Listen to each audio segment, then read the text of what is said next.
and welcome back to another episode of Small Town Big Biz. Today, we're joined by the lovely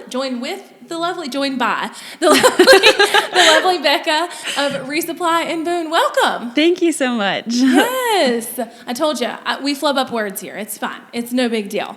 So I'd love for you to take a minute and tell the listeners who you are, what you do, what ReSupply is, and how you got started. Yeah, so my name is Becca Nenow, and ReSupply is a refillery, which is a new type of business that's focused on refilling containers that people already have as opposed to buying new ones and throwing them away. Yeah. So that applies to like household soap. I have shampoo, conditioner, pretty much just like personal and household care products. And then I try and source those as locally as possible.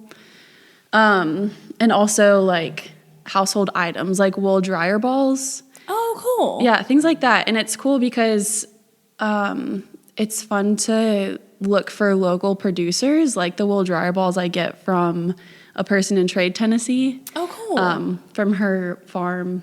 Yeah, so that's what I do. It's focused on sustainability and educating people. And that got started in this past year when COVID hit. I started working on making soap, specifically for my household, because I can make these solid bars of dish soap. And so that's what we started using in place of bottles. And then I realized, like, if I'm making this for my household, that means that pretty much nobody else has access to, like, a wasteless way of washing their dishes, too. Yeah. So it kind of just took off from there. That's really cool. Yeah. I know when we saw your application, we were like, this is the coolest business. Yeah. You know? Because it's not something you hear of very often, especially like, hey, here's my shampoo bottle. Can you refill it? You know what I mean? Like, but it's so cool. It's so cool. So what do you feel like the community has really like found you well thus far? Like, do you feel like you've done well so far? Yeah. I think like refilleries are getting a little bit more popular in bigger cities. So a lot of people have like traveled to another city, seen that there, and then thought to themselves, I want this where I live. So me starting, honestly, I feel like I haven't really been able to keep up with like people being ready for that kind of. That is awesome. Yeah. So it's super encouraging, and like the conversations I've had with people, the community around my business, I think that like it's super inspiring and energizing. Yeah, that is so fun. So do you have a location, or do you do this all from home? Yeah, so it was from home up until this past week, actually. I'm like, yay! Yeah, I'm currently in the process of moving out to the Lavender House in Valley Crucis. Okay. Yeah, and so I'll have my workspace out there and have a little retail corner in their retail space. And then I'm at a farmer's market. So it's really small because I'm making sure that I can learn what I need to learn before I'm growing too fast. Yes. Yeah. I've seen a lot of businesses, which can be a good thing, but if you don't understand like how to move with it, I've seen a lot of businesses grow so fast that they have to like push pause to be able to go back and do the things they were supposed to do, you know? I mean, you get to the point where you're like, oh my gosh, I need 7 employees or whatever, but like I literally don't have payroll set up. I don't have this set up. Yeah. You know? So that's really smart. You know, Yeah. that's really, really smart. So what are your goals as far as like location or, you know, being outside of, like, do you ever plan to go outside of Boone? Do you plan to expand? Like, what are the goals there? Yeah, so that's actually kind of crucial to my business model is since I do try and source locally, and I'm very much about our local community and like a circular economy, I don't personally want to expand out of like the high country, but I do in terms of customer base and sourcing products. I mean, some of that is like you just have to source outside of the high country, but But for the most part, I want to stay interacting with the people in this area, except for I want to like help teach. I want my, this isn't like a direct goal, but indirectly, I'd like to educate other people about like what I'm doing and kind of influence other people to do what I'm doing where they are. Like, it's easy for me to make soap. Like, it can be really easy for you to make soap, to have this business, to source locally where you are. That is really cool. And I'm sure there's not a lot of resources for that right now, right? Like, Yeah. I think that whenever I was first starting, I was reaching out to other refilleries like across the country in California and saying like, hey, could you just like coach me on what you're doing? And I just didn't get a response back from a lot of people. And I would see in some places on social media like comments about how many of those emails those people were getting. So there's a pretty big audience for people who are looking for that information. That's really smart. That's my business model, is to like teach people to do the things that I do. Basically. Yeah. I'm going to teach you how to podcast. I'm going to teach you how to YouTube. I'm going to teach you how to do Instagram. And it can be a really great business model because it's passive for the most part. You can coach or you can sell courses or whatever. So I think that's a smart goal to move towards because that's where the world is right now. Like, we're in this space where if we want to know how to do something, we know there's somebody on the internet that can like give us those tools, Yeah. So I love that. I love it. Okay. So struggle wise, what do we feel like we're struggling with? Yeah. So I struggle with this balance of authentically reaching people through social media, and like that's on one hand, and on the other hand, having a plan. Because for me, I think, and I get this feedback a lot, that I do come off like very authentically in social media.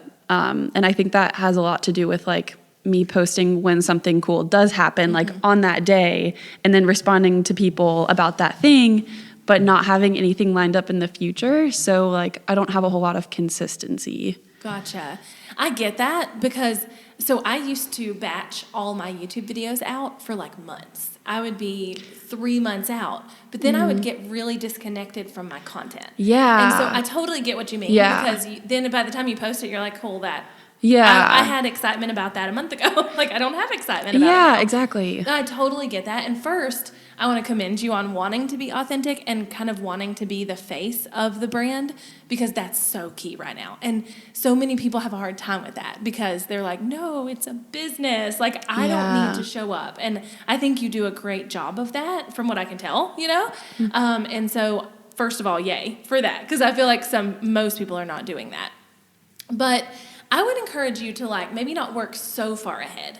So come up with a plan, but let it be within the week or whatever, because that's going to feel a lot more authentic to you and to your people, right? Because then it doesn't feel like it was posted a month ago or whatever, or thought up a month ago. And so maybe work a week ahead. So it could be that like Laura, when we were managing local like social media accounts, we're not doing that anymore, but when we were, she was like not doing their social media for the week until the Friday before.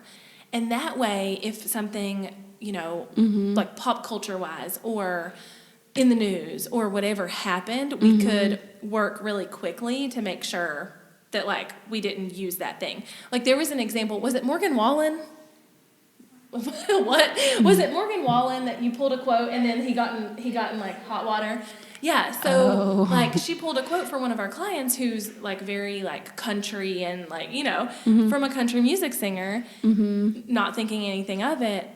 But thankfully, because we were working so close, he got in hot water and we were like, we're going to pull that quote down, because when you're too far out, then you have to rework your whole thing if that happens. Or you, like I say, like you get disconnected from the content.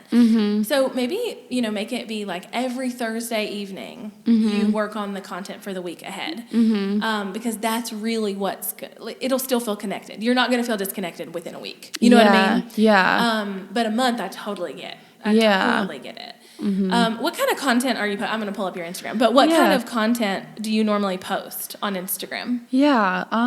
So education is a big part of what I'm doing. So I try to have that be a pretty big topic of like, what is plastic, or does recycling work? Engagement on your awesome engagement. Cool, thanks. Sorry, didn't mean to interrupt you. You just did. Oh, thank you. Yeah, so I tried to do educational and then and kind of like an update of like what we've been doing, or this like really fun thing happened that we want to share with you, or I don't post enough about products that we sell. That's actually a good thing. Really? Yes. No way. Yes. Okay. So what I like to tell people is you want to follow like an 80-20 rule. Okay. And so honestly, you really don't need to be posting that much about what you actually sell. That can happen in the stories and in the like moment. Ooh. So you know how you do stories, and I notice yours are active. So you're doing stories, they expire within 24 hours. That's when you sell to people. It's not really in the post. Okay. The post is to attract new people. That's the goal of the post.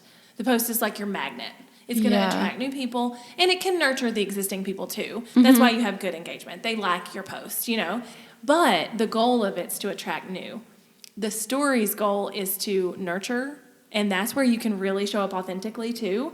And I think maybe if you detach the expectation to be authentic in the post, or to be like that authentic in the post, you can do that in stories.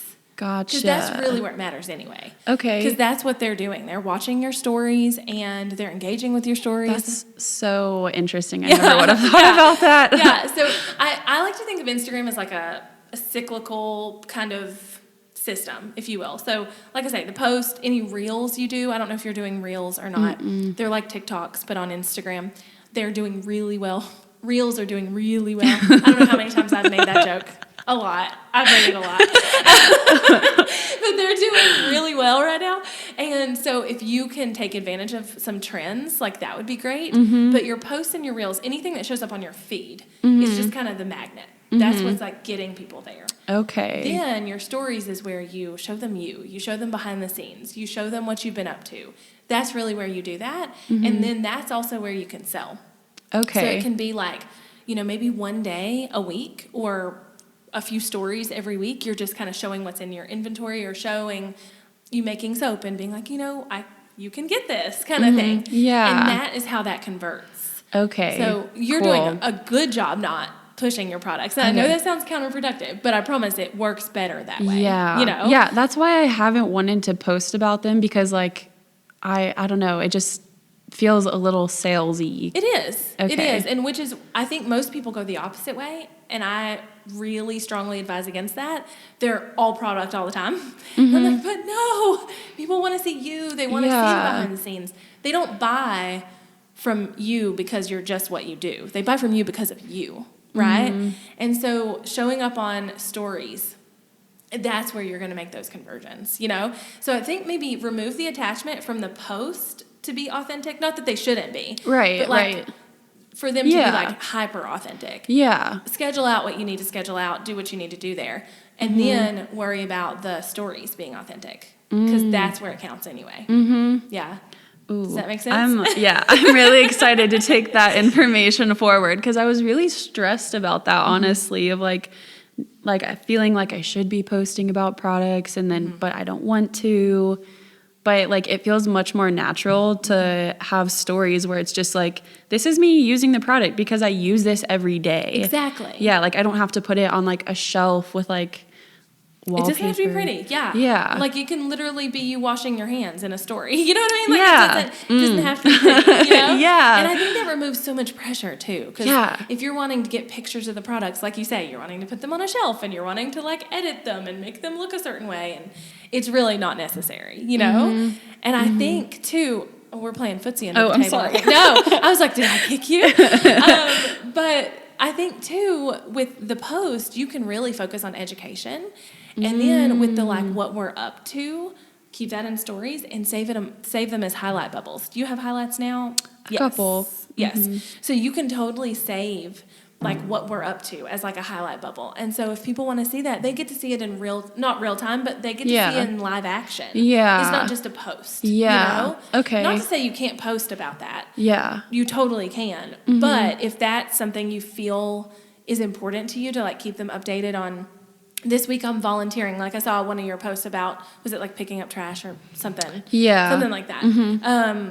Microplastics monitoring. Yeah. It's a very technical term. But yes, I know what you mean. So like things like that, that's awesome. And I feel like you did a really good job of educating on what that meant in the post. So that's a great post. Do that. Okay. But also take them along with you while you're doing it on stories. Okay. Yeah. Yeah. Because that's where they're going to be like, wait, I didn't even know this was an option in Boone or in whatever. And I want to get involved. And that's where you're going to really start to see like DMs and people becoming friends with you on Instagram, you know? And then, of course, they're going to be like, hey, you know, did you know that she has this thing where you can get soap? But like, you know, it happens naturally when you build that relationship. But I have to encourage you and say that like you have an amazing engagement on there. Like it is very rare that somebody with, how many followers do you have? 1,000 followers gets almost 200 likes on every post. Like that's almost bananas to me. Like it really is, which is great. It means that you're doing a good job of doing the things that people want to see. You know, so don't stop. Do what you're doing. And then I would just, in your head, in your own brain, because nobody's going to notice the difference, you just switch to, I'm authentic in stories. I can schedule out posts. It's okay. You know? And it'll remove some things for you. Like some expectations that you know, get hard on yourself about and then you're not consistent, you know? Because I totally get that. Because consistency really is key. It really is.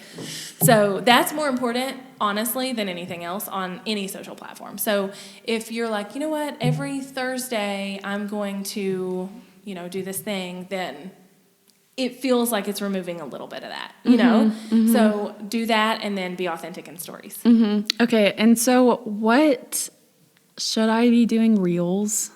You should. What is that? Is that entertainment? Is that like what? It's making your audience, like meeting your audience where they are. That's what I like to say reels are. So it's not really education because they may not be ready for that yet, but where are they before they're ready to buy from you? So maybe they're at the point where they're wanting to make natural switches or they're wanting to, you know, like buy locally. Maybe they're in that moment, but they haven't yet figured out that this is one of the things they want to do. And so maybe you do some content around that. It does need to be more entertainment is better. What I like to say is just meet with them where they are and make them go, oh my gosh, that is so me. You know what I mean? Like make them say that. And then that really helps them want to follow you. Because if you make them feel seen, you make them feel like, oh, she gets me. You know, like she totally gets me. That is so what I'm doing or whatever. They're going to follow and then they're going to naturally buy from you.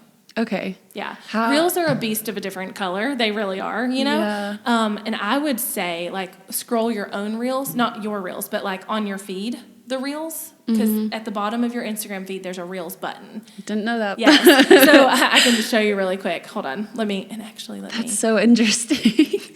Okay. So when you're on your Instagram, this little button down here in the very middle will let you scroll reels, just like TikTok. Yeah. So you can watch your reels, or reels, not your reels, but reels. And then what that does is it gives you ideas.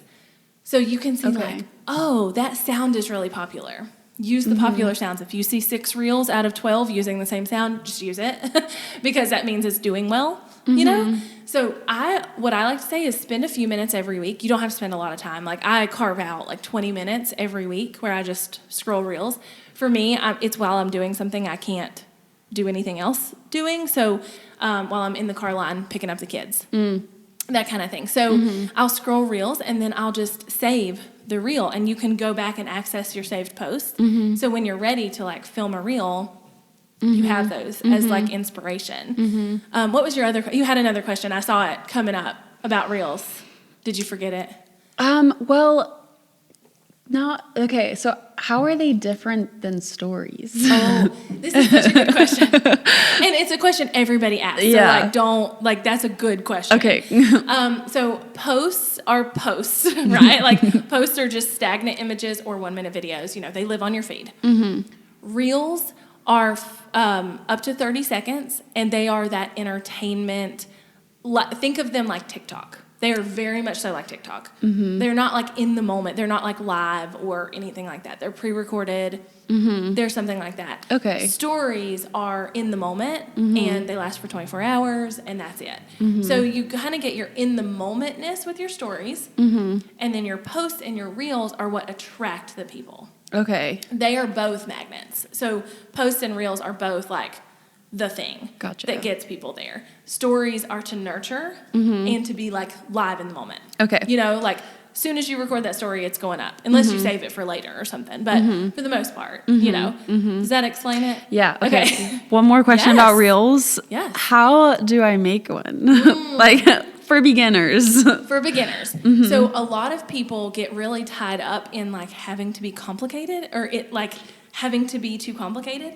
I make almost all of my reels just in the Instagram app. There's like a creator in the Instagram app. Oh, cool. So you can, like when you go to post a story, you can actually toggle at the bottom and go to like live, reels, story.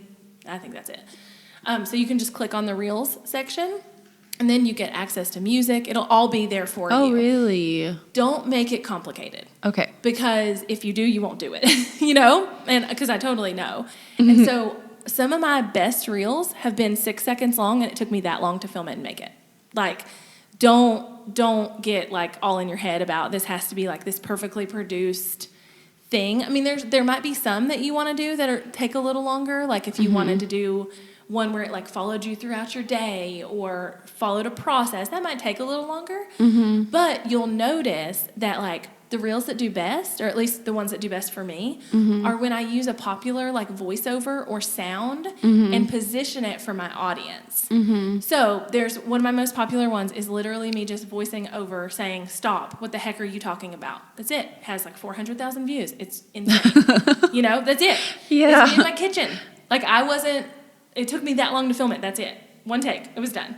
But the reason it worked is because the words across the screen I had typed when somebody tells me I have to get a real job because being a business owner isn't real. And that made people go, yes. Like, I feel you. And so when they do that, they share it, they save it, and that's what Instagram then sees as like currency.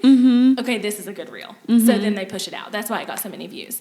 So you could do like, "Stop, what the heck are you talking about?" That reel with the text that said, "You can't be on a budget and be green." Yeah. You know what I mean? Yeah, like things like that. Because that's going to make people go, "Yes, I can.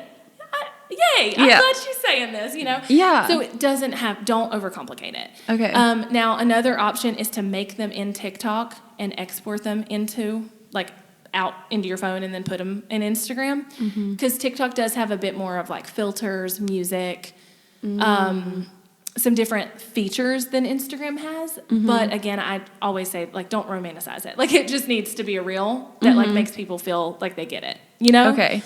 So I almost do, I'd say 99% of mine are just straight in the app. It's not unless I'm doing something like more complex that I do it differently. Okay, Yeah. cool. So don't like overthink that at all, But reels are where it's at. They're kind of the thing right now. And the reason is they're new. They're not new. They've been there for like 6 or 9 months, but they're newish. Yeah. And Instagram is favoring them.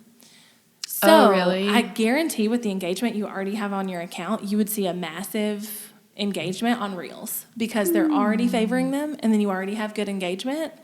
So it works. And they kind of double as a post, too. It doubles as your consistency. Okay. Because you can, like when you post a reel, you can choose to post like a preview of it in the feed.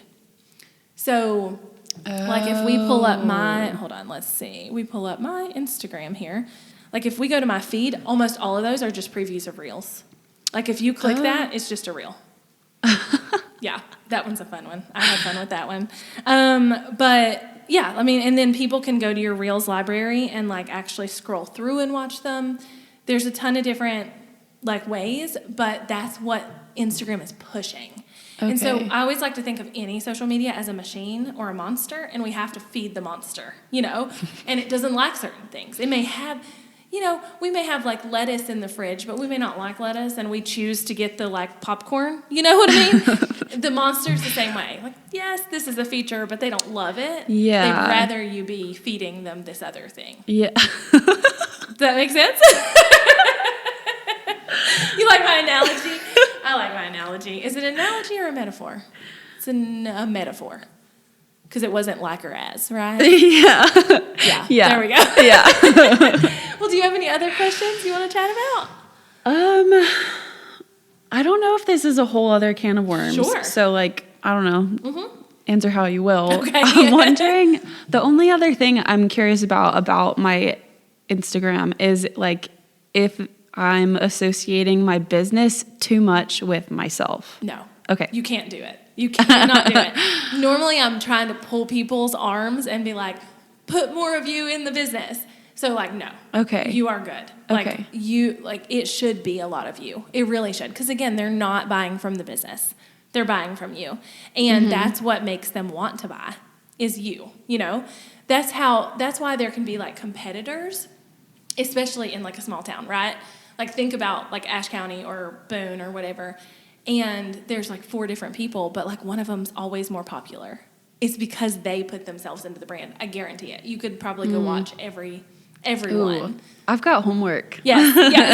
Yeah. So, no, you're not. You're definitely not putting too much of yourself. And actually, I tell you to put more. You know what I mean?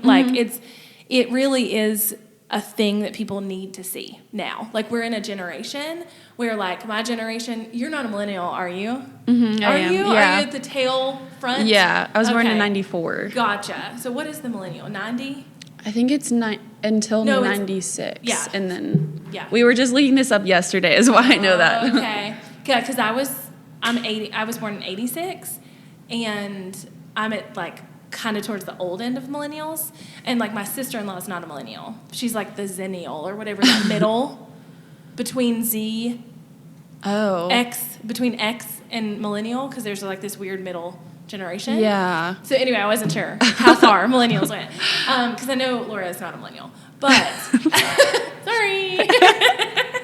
But millennials and what are you, Gen Z? Yeah. Okay. Millennials and Gen Z, we need to see the people behind the business. That is the way we make purchasing decisions. Oh, yeah. Oh, my goodness. Yeah, Yeah. you know that about yourself, and so you're going to attract people that are similar to you, and that's how you do that. Does that make sense? Yeah. Awesome. Yeah. Well, thank you for being here. Yeah. I'd love for you to tell the listeners where they can find you if they want to know more about you. Oh, yeah. On Instagram, it's ReSupply Boone, or just a website is resupplyboone.com. Awesome. Thank you so much again. Yeah, thank you. This is awesome.